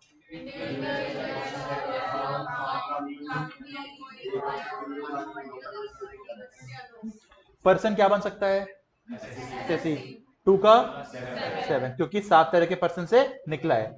सेक्शन 3 किसका होता है, प्रीवियस ईयर का, the year in which income is earned. Assessment year होता है the year in which taxes are paid, 2 का 9। ओके, इनकम के होते हैं 5 हेड्स। सैलरी का बताना रेंज, एक सेकंड आजा, ओके, अरे सैलरी की रेंज 15 से 17, एचपी 22 से 27, PGBP 44, capital gains, other sources. Charging section salary का, चार्जिंग 15, एचपी का 22, पबजी का 20, cap gains, other sources 6। Okay, tax लगाने के लिए लॉ चाहिए, आर्टिकल नंबर 265। लॉ बना सकती है parliament, article 245। Power distribution 246। Income tax की पावर सीधी के पास कहां से गई, entry number 82 of the union list. Agriculture income का tax 40 of the state. GST article 246। देखो 1.25 घंटा हुआ एग्जैक्ट, 1 घंटा 15 मिनट। आपको इसमें से कितना याद है, सारा 90% याद है, 90%। आप काउंट करें एक बार, 1 2 3 4 5 6 7 8 9 10 11 12 13 14 15 16 17 18 19 20 21 22 सेक्शन या क्लॉजेस आपको मोटे मोटे 22 याद है, सवा घंटे में 22 टोटल याद करने हैं 130 बस। 130 आपको 6 महीने जाके याद करने हैं, एक दिन में आपके 22 हो चुके हैं।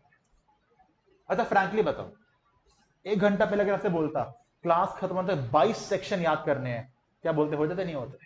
सर यहाँ पे बोला आता ना? अच्छा बताओ, हैवी लग रहा है? नहीं लग रहा ना हैवी? टैक्स ऐसा ही है, मैं ऐसे पढ़ाऊंगा एकदम हंसी मजाक करते हुए। पहली क्लास में मैंने कहा था ना, पहले कुछ नहीं बताऊंगा बाद में बताऊंगा, क्योंकि पहले आपको दिखा रहा था कि पढ़ाता कैसा हूं। पहले बोलने का फायदा क्या, तुम कैसे ट्रस्ट करते भाई, अब तुम पढ़ चुके हो, तुम समझ आ गए कैसे पढ़ते हैं हम लोग। देखो पूरी हंसी मजाक चलेगी, अच्छे से कराऊंगा, कॉन्सेप्ट करेंगे, क्वेश्चंस भी करेंगे, ज्यादा नहीं बोल रहा, पूरे बैच खत्म होते होते सिर्फ 1000 क्वेश्चन करेंगे, 1000 क्वेश्चन बस, प्रैक्टिकल 1000 क्वेश्चन बहुत, 1000 क्वेश्चन बहुत, उससे कम हो जाएगा हमारा। अब कुछ क्लास के रूल्स हैं जो बता दूं मैं आपको। एक तो क्लास टाइम पे स्टार्ट हो जाएगी आपकी, मैच अगर 130 क्लास है, मुझे पता है लंच का टाइम होता है, 140 लास्ट है, 140 के बाद अगर 141 हो गया रूम लॉक हो जाएगा, फिर चाहे उमेश आके बोल दे मैं क्लास नहीं खोलता भाई, जाना है जाओ। हाँ कई बार कोई रीजन होता है तो आप मुझे 130 से पहले व्हाट्सएप कर दोगे, मुझे कर दो सर इस रीजन से मैं लेट हो गया, मैं अलाउ कर दूंगा। व्हाट्सएप नहीं किया मैं अलाउ नहीं करूंगा। सेकेंड चीज, कभी अगर छुट्टी करनी हो, छुट्टी कर लो, मुझे कोई दिक्कत नहीं, आप बीमार हो, आपको घूमने जाना है, इनफैक्ट ये भी कहोगे ना सर मुझे नींद आ रही थी मैं छुट्टी कर गया, मुझे कोई दिक्कत नहीं है, बस आपको इन्फॉर्म करना है मुझे पर्सनली, एक मैसेज डाल सकते हो यार कि कल नहीं आऊंगा, मुझे कोई दिक्कत नहीं है। और जब छुट्टी करोगे उसका बैकअप आपको मिल जाएगा ऐप पे, बैकअप आपको देख के आना है। बैकअप काम होता है कि बैकअप फायदा क्या होगा, नेक्स्ट डे आपको टॉपिक समझ आ जाएगा, क्योंकि सारी लिंकेज होती है। अगर आपने मुझे छुट्टी के लिए इन्फॉर्म नहीं किया और छुट्टी कर ली, मैं वो पूरे चैप्टर आपको अलाउ नहीं करूंगा क्लास के अंदर, क्योंकि मैं छुट्टी को मना नहीं कर रहा, खाली मैसेज करने का तो बोल रहा हूँ, मैसेज कर दो बस, सिंपल चीज है वो। थर्ड, होमवर्क करके आना जरूरी क्लास में, मैं होमवर्क दूंगा, इतना ही दूंगा जो कर पाओ। एक बार होमवर्क नहीं किया कोई बात नहीं, 2 बार किया कोई बात नहीं, अगर 3 बार आपका होमवर्क रह गया, मैं यहीं से आपके फोन से स्टिकर ऑन करके आपके पापा का फोन कर दूंगा, इसकी फीस ले जाओ, इसे नहीं पढ़ना। मैं पढ़ाऊंगा मस्ती से, पर मैं इन चीजों के लिए स्ट्रिक्ट हूं। और हमारा क्या चलेगा, चैप्टर खत्म होते ही हम उसका स्कैनर सॉल्व करेंगे, कि आज तक उस चैप्टर जितने क्वेश्चन आए सारे हमें करने, ये होने के बाद ही मैं अगले चैप्टर पे जाऊंगा। तो सोचो, टाइम पे आप आ रहे हो, होमवर्क आप कर रहे हो, नहीं करोगे पापा को बोल दूंगा आपके मैं। फिर यहां बैठ के आपको मैं कैसे करा रहा हूं देख लिया आपने, हर चैप्टर में स्कैनर सॉल्व कर रहे हैं, तो इस आपका क्वेश्चन सॉल्व हो जाएगा कि सर हम पहली बार में पास होंगे या नहीं होंगे। मुझे बताओ, टाइम से आ रहे हो, होमवर्क कर रहे हो, हर चैप्टर का स्कैनर सॉल्व कर रहे हो, इसके बाद एग्जाम में ऐसे तो बैठ नहीं जाओगे, आज तो फेल होऊंगा, सर को बताऊंगा मैं फेल हो गया सर, वो तो नहीं करोगे ना ऑफ कोर्स। बस यही रीजन है। अब जो बच्चे फेल हुए मुझसे पढ़ के, उनके रीजंस क्या थे, छुट्टी पे छुट्टी, अगर पढ़ने नहीं है तो मैं क्या कर लूंगा भाई, जादूगर तो हो नहीं मैं कोई यार। सेकंड, चैप्टर कर लिया, स्कैनर में आलस दिखा दिया, भाई ये तो कॉन्सेप्ट है, प्रैक्टिस तो वो है ना एग्जाम में है, वो तो करना ही पड़ेगा। और तीसरी चीज, जब बैच खत्म होने के बाद मैं टेस्ट के लिए या रिविजन के लिए या प्रैक्टिस के लिए बुलाता हूं तब नहीं आए। इन तीनों को फॉलो करोगे तुम जिंदगी में फेल नहीं हो सकते। तीनों में से ए भी चीज तोड़ी तो मेरी गारंटी नहीं है पास कराने की, क्योंकि मैं अपना हार्डवर्क कर सकता हूं, तुमसे तुम्हारा चाहिए। और हाँ, पहली क्लास में मैंने ज्यादा बोला नहीं, अगली क्लास से तुम्हारे फोन तुम्हारे बैग के अंदर होंगे, सबके बैग के अंदर, डेस्क पे नहीं दिखना चाहिए फोन मुझे, डेस्क के बाहर फोन दिख गया वो फोन मैं ले जाऊंगा। एंड्रॉइड हुआ तो मैं चैटिंग करूंगा उससे, एप्पल हुआ अपनी वाइफ को गिफ्ट कर दूंगा, सिंपल सी बात। ये कुछ रूल्स हैं। बाकी देखो, इन चीजों में स्ट्रिक्ट मैं क्यों हूं, मुझे अपने रिजल्ट से बहुत प्यार है भाई, मुझे लगता है मैं इतनी मेहनत कर रहा हूं, और बताऊं सही बात तो मुझे आपकी बैच की इनकम से फर्क भी नहीं पड़ता, जितना आप मुझे मिल के दोगे ना 6 महीने के अंदर, उतना मैं 1 महीने में अपनी प्रैक्टिस से कमा लेता हूँ, प्रैक्टिस से आराम से ज्यादा ही कमा लेता हूँ यार। आप कितने बच्चे हो, मान लो 20 बच्चे भी हो यार, 20 बच्चे ने अगर एक सब्जेक्ट के एग्जाम्पल के 10,000 भी दे दिए, कितने हो गए, 2 लाख, डिवाइड बाय 6 करना, कितना हो गया पर मंथ का, 30,000 के अप्रोक्सीमेटली। मैं 1 महीने में से 6 गुना कमा सकता हूँ, आराम से कमा लेता हूँ प्रैक्टिस से अपनी। तो मुझे इनकम का पॉइंट ही नहीं है आपसे कोई, मुझे मजा आता है पढ़ाने में, आपने देखा होगा मजे लेके पढ़ाता हूँ मैं, तो मैं कराता हूँ। और मैं चाहता हूं कल को मार्केट में मिलो यार तो कहो हाँ सर आपने जो कराया था हम यूज कर पा रहे हैं। टैक्स पूरा नॉलेज यूज करने की नॉलेज है, टैक्स तो सब्जेक्ट है जो आपको एज दे सकता है। आप समझो 3 प्रोफेशनल बॉडीज हैं, सीए, सीएस, सीएमए। देखो जी, अकाउंट्स और ऑडिट किसी भी बिजनेसमैन को बनवाने हैं, वो किसके पास जाएगा, सीए के पास। वो आएगा नहीं आपके पास यार, पावर ही नहीं आपके पास। किसी को अपने कॉस्टिंग के रिकॉर्ड्स बनवाने हैं वो यहीं जाएगा यार। किसी को लॉ का काम कराना है वो सीएस पे आएगा। यानी ये सब्जेक्ट तो लॉक्ड है, यहां वहां देखने का ही नहीं। पर अगर किसी को टैक्स का कंसल्टेंसी चाहिए, टैक्स के बारे में पूछना है, टैक्स कैसे कम हो जाएगा, उसको डिग्री नहीं होती, वो नॉलेज होती है। यानी ये काम सीए भी कर सकता है, सीए कर सकता है, सीएमए, ये एवेन्यू सबके लिए ओपन है। ये इसका फायदा है। दूसरी बात, 6 महीने। दूसरी बात सुनो, टैक्स को आपका इंस्टीट्यूट सीरियसली नहीं लेता था, एमसीक्यू बना के छोड़ता था। पर आप सोचो, उन्हें तो खाली डिग्री देनी है, पैसा तुमको कमाना है भाई। बाकी सारी चीजें ना, अकाउंट्स की अपनी बुक्स बनवाना, अपना ऑडिट कराना, लॉ के बारे में पूछना, ये बिजनेसमैन के लिए खर्चा है। अगर तुम बिजनेसमैन को जाके बोलो, तुम्हारे पास नॉलेज है कि तेरा कितना टैक्स बन रहा है, 1 लाख का टैक्स, मैं तेरा टैक्स कम करा के 25,000 पे ला सकता हूं लीगली, यानी कितना फायदा हो गया उसको, 75,000 का फायदा हो रहा है। क्या तुमको बैठे बैठे वो 25-30,000 देने देगा फीस के नाम से, तब भी उसको फायदा हो रहा है। ये फायदा है टैक्स का। और इसके लिए नॉलेज चाहिए, कोई डिग्री नहीं चाहिए तुमको। एक बीकॉम पास बंदा भी टैक्स की नॉलेज है तो काम कर सकता है, कोई डिग्री चाहिए इसके लिए। और देखो, तुम्हारे कोर्सेज में जब तुम डिग्री के बाद जॉब लेने जाओगे ना, लॉ बीइंग अ सीएस हर बच्चा पढ़ के आएगा। कितने लॉ है, company law, JIGL, security law, economic law, labour law, भरे पड़े, सबको लॉ आता होगा यार। वहां तुम कितना भी एक्सेल कर लो, अगला बंदा एक्सेल कर रहा होगा। सोचो तुम बैठे हो इंटरव्यू टेबल के सामने, इंटरव्यू तुम्हारे मार्क्स देख रहा है, लॉ में सही है, सही है, सही है, टैक्स में 70 नंबर है। तो वो सोच रहा है यार टैक्स का कंसल्टेंट हमको हायर तो करना ही था ना। फिर इसे क्वेश्चन पूछता हूँ टैक्स, अगर ये आंसर दे देगा तो मैं इसको 50,000 महीने के बाद 70,000 रुपए दे दूंगा। उसको फायदा क्या हो रहा है, जहां वो 2 बंदे रखता, एक सीएस एक टैक्स के लिए, कोई एक ही बंदा दोनों का काम कर रहा है उसका। तुम्हें फायदा क्या है, 50 की जगह 70 मिल रहे हैं, उसको फायदा क्या है, 1 लाख की जगह 70 देने पड़ रहे हैं। पर वो कब होगा, जब आज से तुम इसको फोकस बनाओगे। देखो लॉ ना हर सीएस का बच्चा पढ़ेगा, अच्छे से ही पढ़ेगा यार, उसको काम उसमें करना है। कंपटीशन भी ज्यादा है, जॉब्स तो लिमिटेड है। टैक्स में डिग्री नहीं चाहिए, मार्केट में कॉम्पीट कर सकते हो, सीए, सीएस, सीएमए से एवेन्यू ओपन हो जाएगा तुम्हारे लिए। पर अब आता है डिफरेंस। डिफरेंस क्या आता है, सीए का बच्चा इसको डे 1 से करियर का ऑप्शन लेके चल रहा होता है, सीएस का नहीं चल रहा होता। ये फर्क है। मैं बताऊं, मैं ditto same, word to word same पढ़ाता हूं तीनों कोर्सेज में। हाँ, स्कैनर कराते हुए क्वेश्चन की डेप्थ अलग हो जाती है बस, पर मैं कराता डीप में जा रहा हूं। मुझे पता है मार्केट में तो काम करना ही है ना यार। अभी तक तुम जो पढ़ रहे थे चीजें, चाहे वो साइंस हो, मैथ्स हो, कुछ भी हो, तुमने पढ़ा था पास होने के लिए। एग्जीक्यूटिव में आके, प्रोफेशनल में आके जो तुम पढ़ोगे, ये पढ़ोगे तुम पैसे कमाने के लिए। हर वो चीज जो तुम आज पढ़ रहे हो कल तुम्हें पैसे कमा के देगी। अब तुम भूल जाओ डिग्री के लिए पढ़ना, अब कमाना है पैसे, तभी तो पढ़ रहे हो। देखिए 3 इडियट्स, चतुर बनना है कि रैंचो बनना है, रैंचो बनना है। उसको नॉलेज अप्लाई करनी आती है। तुम डिग्री ले भी लो, तुम्हें अप्लाई करना नहीं आता, तुम्हें पैसे क्यों मिलेंगे भाई। इंटरव्यू को तुम्हारे मार्क्स नहीं देखने, उसको तुम्हारी नॉलेज देखनी है, उसको अपना काम करवाना है तुमसे। अब तुम जो भी चीज पढ़ोगे, लॉ हो, अकाउंट हो, टैक्स हो, इस तरह से पढ़ो भाई, कल को पैसे कमाने, तभी तो पढ़ रहा हूं, वरना पढ़ कर रहा हूं चीज मैं। और टैक्स तुमको बहुत पैसे कमा के दे सकते हैं मार्केट। इस सब्जेक्ट को जितना सीरियसली लोगे उतना फायदा है। मैं नहीं कहता यहाँ नंबर लेके आओ यार, पर ऐसा सीख लो कि सर यहां पैसे कमा सकता हूं, और पैसा बहुत है टैक्स के अंदर।